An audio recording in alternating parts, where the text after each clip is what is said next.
जो नफ़रत फैलाने का काम करते हैं और जिनको ये लगता है कि बाबर से उनका रिश्ता था।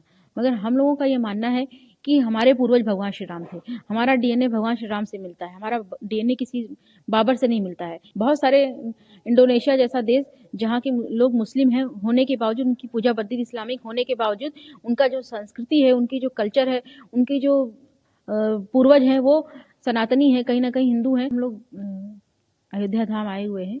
यहाँ से हम लोग राम ज्योति लेकर के जाएंगे काशी। वहाँ घर घर में राम ज्योति जलाई जाएगी। 22 तारीख को प्राण प्रतिष्ठा है, तब तक ये ज्योति जलाई जाएगी और 22 तारीख को हर घर में ये प्रकाशित की जाएगी। इस ज्योति के माध्यम से हम लोगों को ये संदेश देना चाहते हैं कि जो लोग आपस में नफरत की भावना को फैला रहे हैं, एक दूसरे से नफरत की का भाव रख रहे हैं, उस नफरत रूपी अंधकार को मिटाने के लिए ये राम ज्योति काम आएगी। क्योंकि हर वर्ग, हर धर्म, हर जाति, हर समुदाय, हर पंथ के लोगों को राम प्राण प्रतिष्ठा का महोत्सव का आनंद उठाना चाहिए और उसको महोत्सव के रूप में मनाना चाहिए। क्योंकि भगवान श्री राम जो है वो सबके पूर्वज हैं, चाहे वो भारत में रहने वाला किसी भी जाति, किसी भी धर्म, किसी भी मजहब, किसी भी पंथ, समुदाय, विचारधारा का मानने वाला हो। इसलिए भगवान श्री राम हम सबके पूर्वज हैं, इसलिए इस महोत्सव को मनाया जाए और उत्साह और उल्लास के साथ मनाया जाए। हर वर्ग के लोग इसको बहुत ही उत्साह और उल्लास के साथ मनाएं। मैम, जैसा कि आप मुस्लिम हैं तो किसी तरह कोई व्यवधान या कोई बात सामने तो नहीं आ रही है?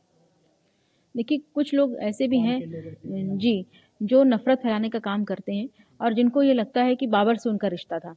मगर हम लोगों का ये मानना है कि हमारे पूर्वज भगवान श्री राम थे। हमारा डीएनए भगवान श्री राम से मिलता है। हमारा डीएनए किसी बाबर से नहीं मिलता है। इसके पहले भी आतंकियों ने धमकी दी। हम लोग इन खोखली धमकियों से डरने वाले नहीं हैं, क्योंकि ये वो कमज़ोर और कायर लोग हैं जो सिर्फ़ धमकी दे कर के, डरा धमका कर के अपना धर्म की दुकान चलाते हैं। तो ऐसे धर्म की दुकान चलाने वालों से हम लोग डरने वाले नहीं हैं। तो अभी रामलला का आपने दर्शन भी किया होगा? जी, हम लोगों ने रामलला का दर्शन किया है। जी, क्या कहना चाहते हैं? बहुत ही हम लोगों को खुशी है कि इतने सालों के बाद भगवान श्री राम अपने जगह पर विराजमान हो रहे हैं। क्योंकि इसके पहले वो टेंट में विराजमान थे। जब वो टेंट में विराजमान थे तब भी हम लोगों ने दर्शन किया था और इसको देख करके हम लोगों को बहुत ही कष्ट हुआ कि जो पूरी सृष्टि को चला रहा है आज वो टेंट में है और आज भगवान श्री राम का भव्य मंदिर बन रहा है। इसके लिए हम लोग बहुत ही खुश हैं और उत्साहित हैं। और 22 तारीख को हम लोग काशी में, पूरे काशी में दीपावली मनाएंगे, घर घर दीप जलाएंगे, खुशियां मनाएंगे, गीत गाएंगे। क्या संदेश देना चाहती हैं आप लोगों को? हम लोगों को ये संदेश देना चाहते हैं कि हम अपने भारत के रहने वाले लोग, हम अपनी पूजा पद्धति हमने जरूर बदल दी है, मगर हमने अपने पूर्वजों को नहीं बदला है।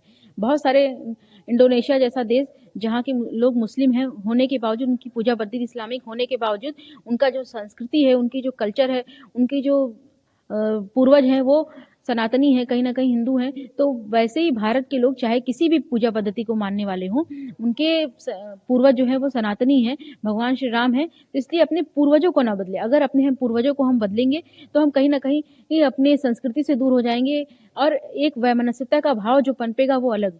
तो इसलिए हम अपने मन में अपने किसी भी प्रकार का वैमनस्यता का भाव ना लाएं। इसके लिए हम अपने पूर्वजों को भूले ना और भगवान श्री राम को अपना पूर्वज माने। क्योंकि अगर हम भगवान श्री राम को अपना पूर्वज मानते हैं तो आप देखिए कि भगवान श्री राम ने किस तरह से पूरी दुनिया को शांति का संदेश दिया। युद्ध में भी उन्होंने किसी भी संस्कृति को बदलने की कोशिश नहीं की, वहां की संपत्ति को जब्त नहीं किया। आज युद्ध इसलिए हो रहा है क्योंकि वहां की संपत्ति को जब्त करना है, वहां की संस्कृति को बदलना है। तो इस राम के आदर्शों पर चलना है तो उनको अपना पूर्वज मानना ही है।